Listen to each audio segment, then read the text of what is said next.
सद्भावना city news Uttar Pradesh Uttarakhand आपको खबरों में रखे सबसे आगे।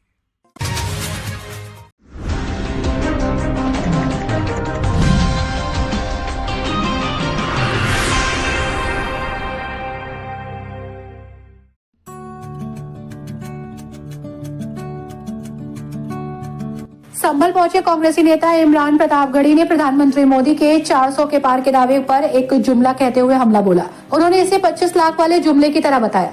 दरअसल वो सपा सांसद डॉक्टर शफीकुर रहमान बर्क के निधन पर उनके घर शोक संवेदना व्यक्त करने पहुंचे थे। इमरान प्रतापगढ़ी ने कहा कि प्रधानमंत्री जी इस समय डरे हुए हैं, इसलिए वो 400 पार का नारा दे रहे हैं। भाजपा पर हमला करते हुए उन्होंने कहा कि वो केवल मंदिर और मस्जिद की राजनीति करते हैं, नफरत की राजनीति करते हैं। वहीं केरल से मुस्लिम प्रत्याशी को भाजपा द्वारा टिकट देने पर पूछे गए सवाल पर बोले, देखिए मेरा सवाल प्रधानमंत्री मोदी से सीधा सवाल है। इस समय मुख्तार अब्बास नकवी, जफर इस्लाम, MJ अख्तर कहा है जो राज्यसभा में हुआ करते थे, एक के बाद एक सबको कूड़े में फेंक दिया और बात करते हैं सबका साथ सबका विकास की। आप एक ऐसी जगह टिकट देकर बचना चाहते हो जहाँ कोई दूसरा विकल्प ही नहीं है। और जहां तक यूपी में 13,000 मदरसे बंद करने की बात है तो ये इनका चुनावी स्टंट है। ऐसी SIT पहले भी गठित हो चुकी है। ओवैसी द्वारा यूपी में चुनाव लड़ने के फैसले पर बोले कि उन्हें तेलंगाना में नकारा जा चुका है, अब वो कहीं भी प्रत्याशी खड़ा करके इस समय मतदाता जनता है। इमरान प्रतापगढ़ी ने प्रधानमंत्री मोदी द्वारा 140 करोड़ लोगों के परिवार वाले नारे पर भी कटाक्ष किया। वहीं उन्होंने केंद्र सरकार द्वारा देश में CAA लागू करने के मुद्दे पर कहा कि ये सिर्फ देश के लोगों का ध्यान भटकाने वाली बात के सिवा कुछ नहीं। सत्ता के लिए चुनेगा। शफीकुर रहमान बर्क साहब जिनका पिछले दिन इंतकाल हुआ, समाज के लिए, सियासत के लिए, मिल्लत के लिए उनका जो कंट्रीब्यूशन है वो बहुत बड़ा है और मेरा व्यक्तिगत तौर पर भी उनसे बहुत लगाव था। चूंकि वो सियासतदान के साथ साथ एक अच्छे अदीब भी थे, एक अच्छे लिटरेरी इंसान थे, तो उनसे उस निस्बत से भी मेरा रिश्ता था। तो आज उनके घर ताज़ियत में आया, उनके परिवार के साथ इस गम में खड़ा होने के लिए आया हूँ। और हमारे साथी ज़ियाउर रहमान साहब जो असेंबली के मेंबर भी हैं, उनसे मिल के, परिवार से मिल करके अपने दिल के जज्बात उनसे साझा किया और उनके गम को बांटने की कोशिश की। जी, बाकी आपके आज के मौके पे कोई सियासी सवाल का जवाब देना यहाँ पे इस जगह पे बहुत मुनासिब नहीं होगा। आप कुछ वैसे सवाल पूछना चाहें तो आपका सवाल। फिर भी हालात ऐसे, क्योंकि इलेक्शन ऊपर है, आने वाले चुनाव को देखते हुए किस तरह से आप, जिस तरह मायावती और उनका सोनिया गांधी का 19 तारीख को सुनाया, चर्चाएं चल रही सोशल मीडिया पर, 9 तारीख को, क्या कहना है सर इस बारे में? देखिए, ये चर्चाएं हमने भी आप ही से सुनी।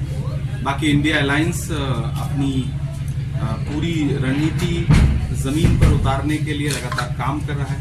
हमारे खासतौर से कांग्रेस पार्टी के CEC की बैठकें चल रही हैं, हमारे प्रत्याशी फाइनल हो रहे हैं और उत्तर प्रदेश में अखिलेश जी भी लगातार धरातल पर मेहनत कर रहे हैं। तो उत्तर प्रदेश में खासतौर से, चूंकि मैं उत्तर प्रदेश में बैठा हूं इस समय, इंडिया गठबंधन बहुत मजबूती के साथ चुनाव लड़ेगा। और प्रधानमंत्री जी का जो 400 नारे का जो जुमला है वो सिर्फ जुमला है, उसी तरह जैसे 15 लाख का जुमला था। 400 पार का नारा प्रधानमंत्री जी इसलिए दे रहे हैं क्योंकि प्रधानमंत्री जी दरअसल खुद डरे हुए हैं। भारतीय जनता पार्टी का जो इंटरनल सर्वे है उसमें भारतीय जनता पार्टी की सरकार नहीं बन रही है। ये बात भाजपा के अंदर खाने सारे लोग समझते हैं, इसीलिए एक जुमला उछाला है उन्होंने। जमीन पर इस देश का युवा, इस देश का नौजवान, इस देश का बेरोजगार, इस देश की महिलाएं, इस देश के पिछड़े, इस देश के अल्पसंख्यक, इस देश के दलित बहुत परेशान है। इस सरकार ने पिछले 10 साल में विकास के नाम पर सिर्फ कोरी बकवासबाजी की है, जुमलेबाजी की है, उसके अलावा कुछ भी नहीं। महंगाई आसमान को छू रही है। तो भाजपा इस बात को समझ रही है, उसके आंतरिक सर्वे उसे ये बता रहे हैं। तो इंडिया अलायंस बहुत मजबूती के साथ आने वाले दिनों में इस देश में सरकार बनाने जा रहा है और उत्तर प्रदेश उसमें निर्णायक भूमिका अदा करेगा। अखिलेश यादव जी, राहुल गांधी जी जब अभी यात्रा में साथ हुए तो जनता का जो उत्साह रहा वो भी ये बात प्रदर्शित करता है। और बिहार की रैली में जिस तरह से पूरा गठबंधन एकजुट नजर आया और लाखों लोग, 10 लाख से ज्यादा की भीड़ मीडिया की रिपोर्ट में, उसने सारे समीकरण बदल दिए हैं। और मुझे पूरा विश्वास है कि नॉर्थ इंडिया भी इंडिया अलायंस को प्रचंड बहुमत देगा। घोषणा पत्र क्या है? युवा न्याय घोषणा पत्र क्या है? देखिए, चूंकि मैं घोषणा पत्र कमेटी का सदस्य भी हूँ, अभी हमने परसों ही मैनिफेस्टो सबमिट किया है कांग्रेस अध्यक्ष को और उसमें राहुल गांधी जी, अभी घोषणा पत्र तो जारी होगा तो आधिकारिक तौर पर आप सारे बिंदु देख सकेंगे, लेकिन राहुल गांधी जी ने जो युवा न्याय की बात की है, जिसमें 30 लाख नौकरियां जो केंद्र सरकार के अधीन आती हैं, जो पद खाली पड़े हैं, नरेंद्र मोदी जी ने 2 करोड़ नौकरियों का जो जुमला दिया था, उस हिसाब से इस देश के नौजवानों की 20 करोड़ नौकरियां उनके कंधे पर उधार हैं और उसी बोझ के तले भारतीय जनता नौकरियों की बात कर रहे हैं। और ये राहुल गांधी जी का दम है कि आपने देखा होगा कि जब प्रतापगढ़ में यात्रा थी और राहुल जी ने पर्चा लीक के खिलाफ लगातार आवाज उठाई, इधर अखिलेश यादव जी ने पर्चा लीक के खिलाफ आवाज उठाई, तो इस सरकार को एक के बाद एक कई भर्तियां निरस्त करनी पड़ी, योगी सरकार को बैकफुट पे जाना पड़ा। तो इस देश का जो इस समय सबसे बड़ा मुद्दा है वो युवाओं की नौकरी है। हम लगातार उस पर ध्यान केंद्रित कर रहे हैं। भारतीय जनता पार्टी मंदिर मस्जिद की राजनीति करती है, नफरत की राजनीति करती है, हम मोहब्बत की राजनीति करते हैं। हम नफरत के बाजार में मोहब्बत की दुकान खोल रहे हैं और हमें पूरा विश्वास है कि देश इंडिया अलायंस को इस बार जरूर सत्ता के लिए चुनेगा। केरल के अंदर भारतीय जनता पार्टी एक मुस्लिम व्यक्ति को टिकट दिया है। अब तक ये आरोप लग रहे थे कि भाजपा मुसलमान को प्रत्याशी नहीं बनाती। कांग्रेस किस नजरिए से देखती है इस बात? मेरा सवाल प्रधानमंत्री से सीधे सीधे ये है कि मुख्तार अब्बास नकवी, जफर इस्लाम, एमजे अकबर जो राज्यसभा में थे वो कहाँ हैं? उनको एक के बाद एक आपने कूड़ेदान में फेंक दिया। आप बात करते हैं सबका साथ सबका विकास की, आपने मौलाना आजाद नेशनल फेलोशिप बंद कर दी, आपने मदरसा प्री मैट्रिक के जितनी भी स्कॉलरशिप थी बंद कर दी, आपने मौलाना आजाद फाउंडेशन बंद कर दिया, आपने राजनीतिक प्रतिनिधित्व के नाम पर 0 दिया। मलप्पुरम की एक ऐसी सीट पर टिकट दे करके आप बरी हो जाना चाहते हैं जहां आपके पास और कोई विकल्प ही नहीं है। तो ये दरअसल झूठी पार्टी है और इनके जुमले और इनकी बहानेबाजियां देश समझ रहा है और इस देश का अल्पसंख्यक भी समझ। सर लगातार एसआईटी की जो रिपोर्ट आई अभी मदरसों को बंद करने के लिए तहलका उसको बताया गया है, क्या बात है? 13,000 गृह मंत्रालय न जाने कितनी बार इस तरह की जांच करवा चुका है। इस तरह के कितने इससे पहले एसआईटी गठित हो चुके हैं। ये चुनावी स्टंट है, इससे ज्यादा कुछ नहीं। चुनावी बॉन्ड मामले में एसबीआई को अवमानना का नोटिस हुआ है। चुनावी बॉन्ड मामले में एसबीआई को, बैंक को अवमानना का नोटिस हुआ है। माननीय उच्चतम न्यायालय को एसबीआई से लगातार पूछना चाहिए। वो सरकार जो हर दिन लोगों के कागज चेक करती रहती है, वो जब उसके चुनावी चंदे के बारे में जानकारी चाहिए गई तो एसबीआई जिस तरह बहाना बना रही है, मुझे लगता है माननीय उच्चतम न्यायालय को और जोर का एक डंडा चलाना चाहिए ताकि भारतीय जनता पार्टी की जो चुनावी लूट है वो देश के सामने आ सके। क्या प्रियंका गांधी चुनाव लड़ेंगी रायबरेली से? हर कार्यकर्ता कांग्रेस पार्टी का चाहता है कि वो चुनाव लड़े। ये फैसला जो हमारी सेंट्रल इलेक्शन कमेटी है उसको करना है, खुद प्रियंका जी को करना है। तो 1-2 दिन में स्थिति क्लियर। संबल से गठबंधन में ये सीट गई थी समाजवादी के खाते में, अब क्या तय हो पाएगा? क्या अखिलेश जी से बात हो पाएगी कि टिकट को लेकर के? सब आप देखिए, इसका फैसला अखिलेश जी को करना है।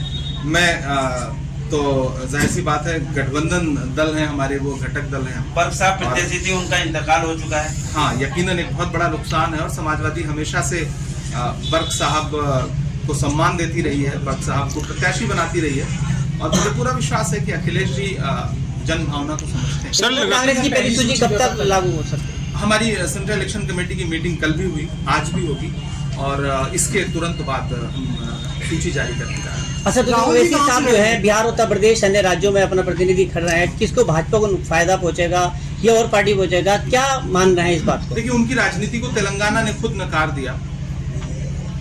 उनके ओल्ड हैदराबाद को छोड़ करके उन्होंने बीआरएस को जिताने के लिए सारे तिकड़म लगाए, सारी कोशिशें की, लेकिन जनता ने नकार दिया। तो खुद के गृह राज्य में नकारे गए, बाकी कहीं भी प्रत्याशी खड़ा करें। इस समय देश का मतदाता जानता है कि भारतीय जनता पार्टी लोकतंत्र और संविधान को कुचलना चाहती है। अगर उसे बचाना है तो इंडिया अलायंस के अलावा कोई विकल्प नहीं है। कहीं और वोट देना वोट बर्बाद करने के बराबर होगा। सर, लगातार कांग्रेस पार्टी और साथ ही में जो नहीं और अन्य दल लगातार ईवीएम को लेकर प्रदर्शन कर रहे हैं और दूसरी तरफ किसान लगातार प्रदर्शन कर रहे हैं, इसको लेकर क्या कहना है? देखिए, जहां तक ईवीएम का सवाल है, हमारी इलेक्शन कमीशन को यह समझना पड़ेगा कि अगर एक देश का एक बड़ा मतदाता वर्ग ईवीएम पे अविश्वास जता रहा है तो कहीं ना कहीं उनको विश्वास बहाल करने की आवश्यकता है। तो इलेक्शन कमीशन को इस पे सोचना पड़ेगा। समय समय पर तमाम ऐसे बिंदु आते हैं, तमाम ऐसी घटनाएं सामने आती हैं जिसमें लगता है कि हाँ, स्थिति ठीक नहीं है। ऐसे में इलेक्शन कमीशन को चाहिए कि फेयर इलेक्शन के लिए और मतदाताओं का विश्वास बहाल करने के लिए हर संभव कोशिश उठाए। रही किसानों की बात, तो कीमत तो बहुत बढ़ गई शहरों में धान की, लेकिन विदा न हो सकी बेटी किसान की। मौका मिला तो लोगों ने कुर्सी के वास्ते तस्वीर ही बिगाड़ दी हिंदुस्तान की। भारतीय जनता पार्टी की सरकार 700 किसानों की शहादत की जिम्मेदार है। पिछले वर्ष जब सिंगू बॉर्डर पे किसान जो है वो प्रोटेस्ट कर रहे थे, आज प्रधानमंत्री जी एक कैंपेन चला रहे हैं कि 140 करोड़ का परिवार है मेरा। तो मैं प्रधानमंत्री जी से पूछना चाहता हूं कि उस परिवार में किसान आते हैं या नहीं? अगर आते हैं तो जो 700 किसान शहीद हुए हैं उनके घर आप कब जा रहे हैं? उस 140 करोड़ के परिवार में कठुआ, हाथरस, उन्नाव, सोनभद्र की बेटियां आती हैं या नहीं? अगर आ रही हैं तो फिर आप अपराधियों के साथ क्यों खड़े हैं?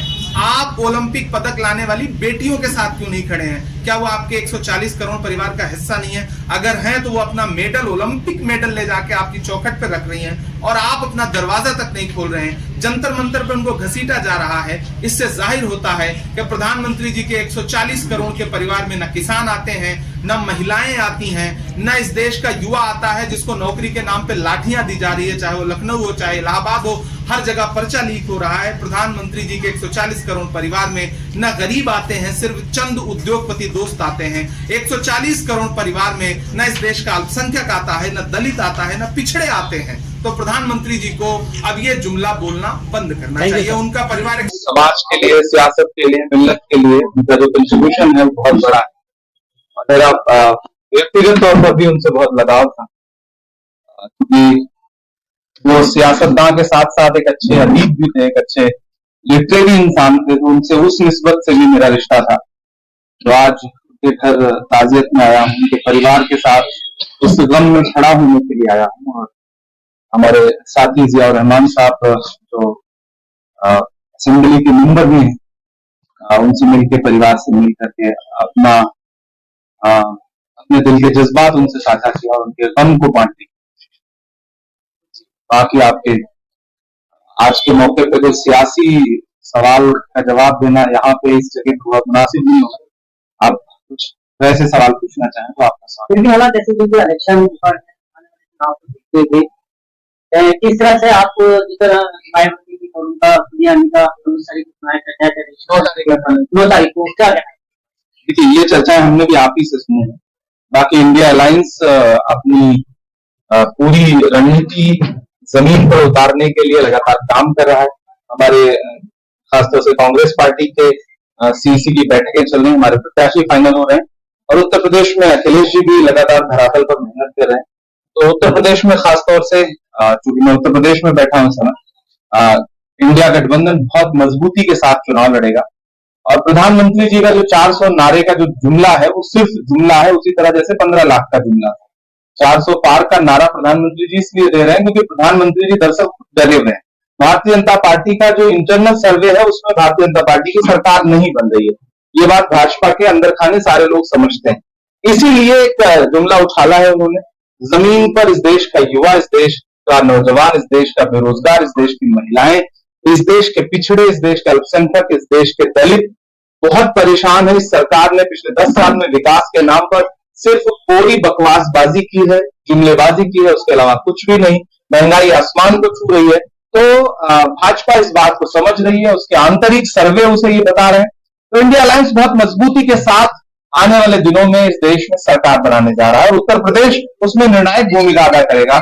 अखिलेश यादव जी, राहुल गांधी जी जब अभी यात्रा में साथ हुए तो जनता का जो उत्साह रहा वो भी ये बात प्रदर्शित करता है। और बिहार की रैली में जिस तरह से पूरा गठबंधन एकजुट नजर आया और लाखों लोग, 10 लाख से ज्यादा की भीड़ मीडिया की रिपोर्ट में, उसने सारे समीकरण बदल दिए हैं। और मुझे पूरा विश्वास है कि नॉर्थ इंडिया भी इंडिया अलायंस को प्रचंड बहुमत देगी।